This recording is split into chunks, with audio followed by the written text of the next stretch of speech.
Hi everyone, welcome again to another financial analysis video with myself, Moeed Amin, and my colleague, Ted Wainman. So the goal of this show is to raise everyone's business financial knowledge so that you can read financial statements and make great decisions, whether it's investing, selling, or even joining a company. So today we're going to be looking at easyJet, right? Very well-known business, especially if you're in Europe, maybe less so transatlantically. However, it's possible you will have heard of them. So quick note about easyJet. As I said, low-cost budget airline group, 318 aircrafts, 927 routes in 34 countries in Europe. Now, what most people won't know, in fact, I didn't know this at the start, is that there is a massive brand around easyJet called the Easy Group, and there are about 52 brands in there. So it's well worth looking at because they do everything, from my notice, spanning from telecoms and IT to business, to self-storage, even peer-to-peer loan services, even things like pet travel as well. So I thought that was very interesting. So after this video, do have a look at those brands just to get a good sense of this business. Now, this company was requested by one of our viewers, and about 95 to 98% of the videos and the companies we analyze actually comes from requests from you, our viewers. So do leave a note in the comment section if you want to request a company that you're interested in, we'll analyze it for you. So T. Mohammed, here is your video, as well as Alibaba. Actually, we also analyzed that company earlier on, so you can check back on that. So before we dive into the finances, just a quick note on the share price. We'll come on to that later on, so stick around for that. But if you invested in 2000, which was when they floated, you'd be sitting on about a 92% profit or increase of your investment. Not a lot when you think about it. There are some companies out there where we've looked at, they're at 2,000, even 3,000%. In the last 5 years, your investment would have gone down by 43%. And then last year, your investment would have gone down by 35%. So stick around for a bit more detail around that and the context after we've looked at the financial analysis. So over to you, Ted. Let's dive into the financial statement and help our viewers analyze the finances of this well-known company. Excellent. Good to see you, Moeed. Thank you very much indeed. Yes, welcome to everybody. Don't forget to like, share, and subscribe. So I think you have to do that and sort of go click on that subscribe button down there. Don't forget to like the video. Do share it with your colleagues. Let us grow the channel. And as Moeed said, we're looking to educate as many people as possible in the language of business finance. So here we have the annual report and accounts. Now, the annual report and accounts for easyJet. This is the annual report and accounts 2021. Fast-tracked the recovery. So you remember they suffered obviously in the pandemic. These numbers are available on their website. And if you look through this document, this annual report, you will find a huge amount of information about who they are, what they do, their strategy, the challenges they've had, and how they are dealing with those strategies, and who the board of directors are, etc., etc., etc. But in this particular video, we are concerned with the financial numbers. So we're going to scroll, and you'll notice we've gone over halfway. We still haven't hit the numbers. We're still on board incentive plans here, and we're finally getting down to the numbers about here. So here is the income statement, consolidated income statement. So this is everybody in the Easily group. Now, I think this is the easyJet group rather than the wider group that Moeed was mentioning, but I'm not absolutely certain about that. So here we go. Revenue, top line revenue. We can see in 2021 revenue 1.5, so we're in pounds in millions, so it's 1.5 billion, which is half of the previous year. So these guys have taken a massive hit. Now, this is the year ended September. So if you remember, September 2020 will include September, October, November, December, January, February.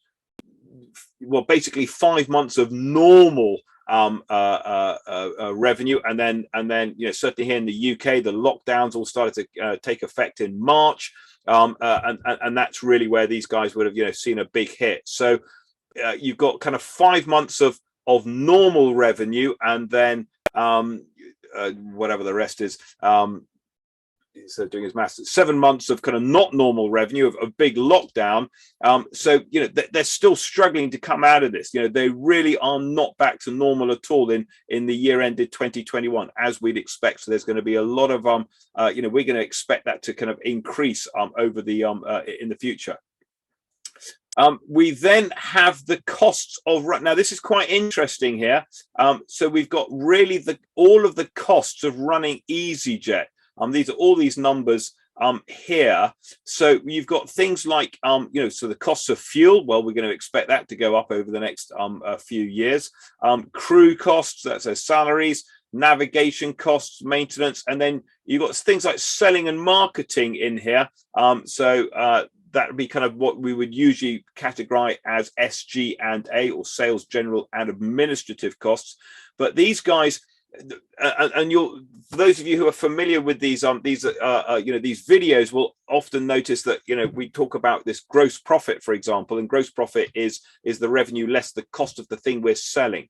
And these guys, well, they're selling flights, but what they kind of, you know, the business model says that it costs the same to fly people from A to B if the airplane is full or if it is empty. And so it's a kind of, from that perspective, it's a fixed cost business. So it costs pretty much the same. And that's why it's all about getting just bums on seats.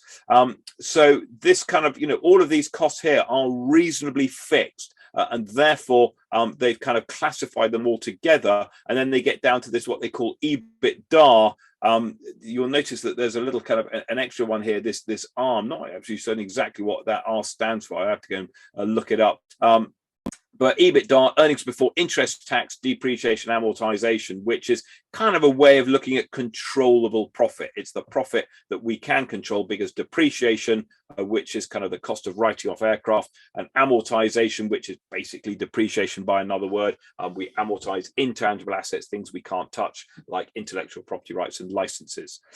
So depreciation on their aircraft, there it is. And then you've got the interest receivable and payable coming in a little bit further down. Anyway, what we're looking at here, EBITDA, which is, you know, even when we're getting down to, you know, deducting the depreciation, and we've got the operating profit, they are operating at a loss. Previous year, £777 million loss. This year, it's gone to £1 billion. So these guys are taking some big hits. You know, like everybody in the airline, you may remember, we analysed IAG, who own British Airways, not that long ago, and do have a look for that video as well if you are interested in a comparison. So here we go. We've got there's the interest payable, so suggesting that they're going to have a little bit of debt sitting on their balance sheet. We're going to have a look for that.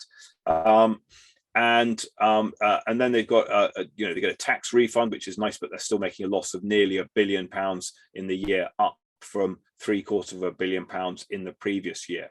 I don't have a lot of historical data. I haven't done a huge amount of research back. But you know, we'd expect them to have been, you know, been profitable in the past, and we'd expect them to be profitable in the future. So, you know, these guys, it's about a survival. They've just got to survive this pandemic, bring the passenger numbers back, keep the confidence. And I have to admit, I think they, you know, I mean, you know, certainly from a passenger's experience, easyJet was always a bit of a nightmare. But I think they've really upped their game recently, and certainly all of my flights on easyJet, I mean, it's cheap, but it's good quality. You know, they're not trying to stiff you at every opportunity. It's very transparent pricing on the website. You know, I quite like easyJet, I have to admit. I'm not convinced by Ryanair, I have to admit. I think the experience there is a pretty dire, but then it's pretty cheap as well. But I think certainly these guys, as a low-cost airline, they're going to be nibbling at BA's heels and taking some revenue from those guys. So here, let's look at the balance sheet. Here's the balance sheet. So the assets. So we got the current and the non-current assets, if you remember. So non-current assets, these are sort of things we need to run the business, and the current assets are things which are cash or going to become cash soon. So just focusing on these non-current assets to begin with. Biggest number by far and away is the property, plant and equipment. And for property, plant and equipment for easyJet, you can basically read airplanes. So that is mainly what's in there. A little bit of goodwill where they've bought other businesses, and there's really no, you know, there's not a lot of other stuff in there really to talk about. This other intangible assets will maybe be some software booking systems, maybe licenses if they've had to buy licenses to buy landing slots, for example. That'll be in there. But it's really about their airplanes and the stuff that that they need to kind of to run their airline. Further down on the current assets, trade and other receivables really small, but then we kind of expect that, because think about it, when was the last time you booked a flight with easyJet and just said, oh, bill me, I'll pay you later? easyJet goes, no, you book the flight, you pay now. So there'll be a few corporate companies out there who will actually have managed to negotiate fly now, pay later, but for most of us it's pay now, fly later, unless of course BA cancel your flights, in which case it's don't fly at all. That's more of a frustrated statement, Moe, sorry about that. What we do notice here is that these guys, they've got a lot of cash. These are big numbers. Okay, so there's not a lot of, they don't have any stock, they don't have any inventory, they don't have any trade receivables. They've just basically got a lot of cash. So what does easyJet own? It owns airplanes and cash. That's basically it. That's all there is to the company. So pretty simple from that perspective. Let's go and have a look at the other side of the balance sheet, the liabilities. Here they are. So here's the liabilities. The current liabilities, things we owe and have to pay soon. We notice a couple of things. So first of all, they've got these trade and other payables. So these are the suppliers. So this might be people who supply, I don't know, the food and drink on board, or the the kind of the unloading services and all that kind of stuff. So it's all the bills that they've got to pay. The next biggest one is this number here, this unearned revenue. So unearned revenue, this is an accounting adjustment. This isn't really a liability. This is revenue they've received in this year, but they're not going to earn it until next year. So again, we'd expect to see that on people like airlines, for example, because we pay for our flights today, but we actually fly a little bit later on. So if I pay today, i.e. in this financial year that we're looking at, but I fly on their airplane and they earn the money next year, then in this year they can't show it as a sale. It's not in the income statement. It's sitting there as unearned revenue, and revenue that they will earn at a future point in time when they actually fly me. Now that's quite a big number. So if you remember, if we just go back up and just double check our sales figure, remember the sales figure was about 1.5 billion pounds. And that just tells me that they've got another 800 million pounds of sales that they've already made that's going to come through next year. Okay, now what I don't know is the extent to which that's things like vouchers, for example. So people they had their flights cancelled. These guys were very big in issuing vouchers. You may find that there's quite a lot in that, and that's actually not so good, because it means that they're going to fly these people without getting, they've already taken the revenue in. But that looks to me a pretty good number. The sales, it's all going to appear as sales next year.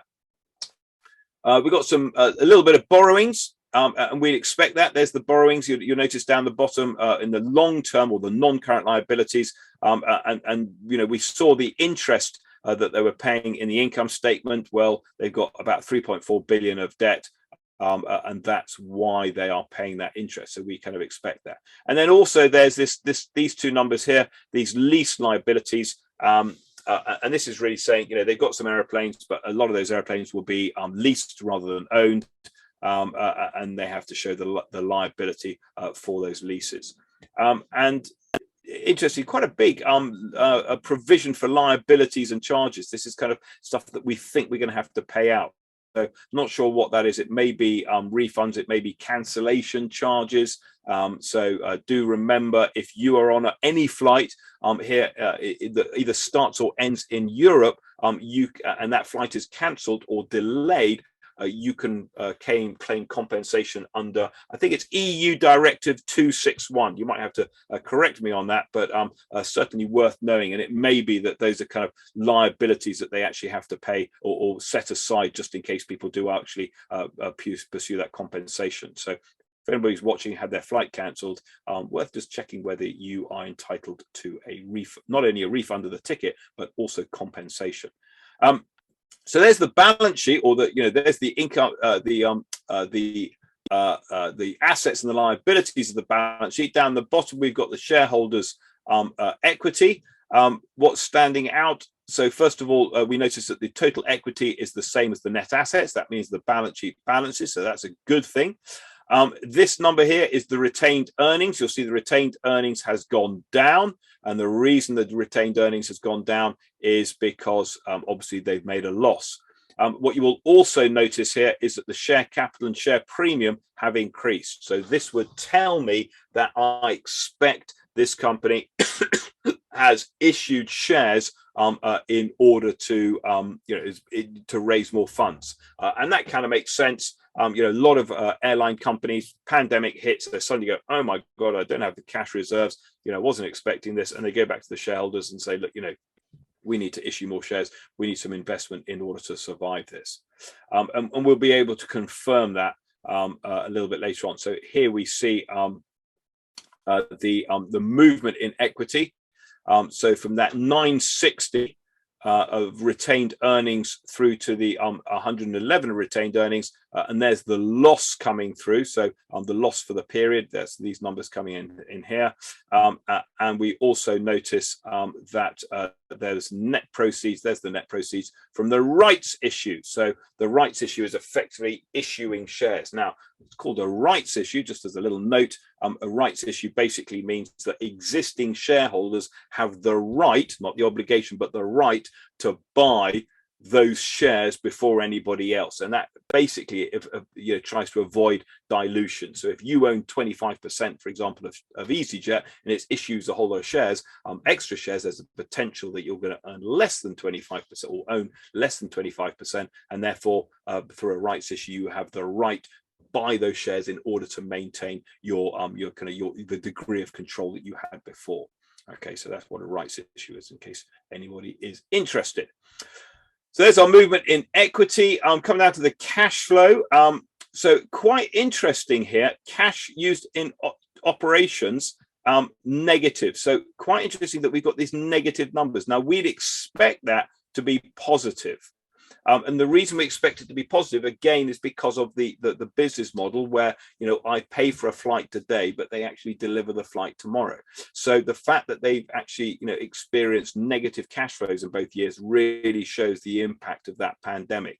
So if you live in a world where, your business model is generating cash, you might be tempted to operate with less cash than you might otherwise need. And then suddenly when the pandemic comes along, you suddenly go, I have no cash at all. And that's why they had to go cap in hand to the shareholders.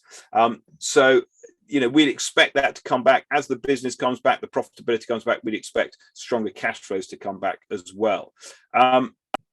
You'll notice here the investing activities is a positive number, and that tells me that they, rather than using money and spending it and investing it, they've been divesting. And what have they been doing? Well, if you look at this line here, this is sale and leasebacks. So what they did is that they owned an aeroplane and they went, oh, we need some cash. So one of the ways they did it is they went to the banks and they said, look, can we sell you this aeroplane and then you lease it back to us? And that gave them a lump sum of cash, £836 million.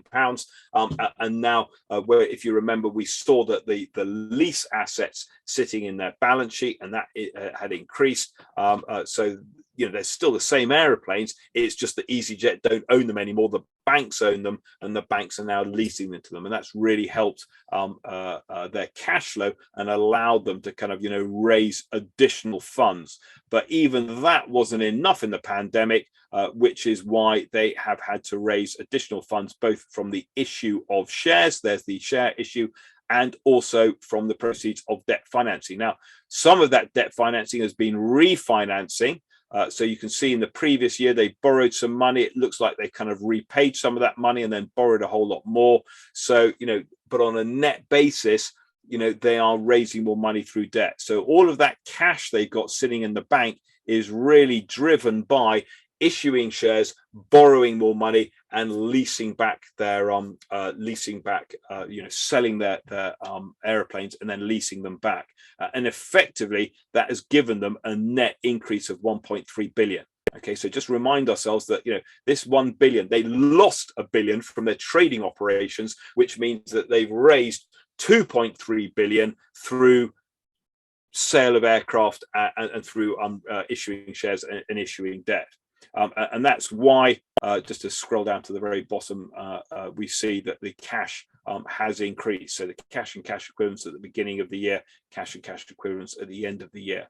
So, again, we can see, so this company, they've kind of realized, the pandemic is a big issue. Well, it'd be pretty obvious that the pandemic is a big issue, and they've been taking some sort of fairly drastic steps in order to shore up the business, in order to strengthen the balance sheet, and to really be able to weather the storm. That's ultimately what they're trying to do here.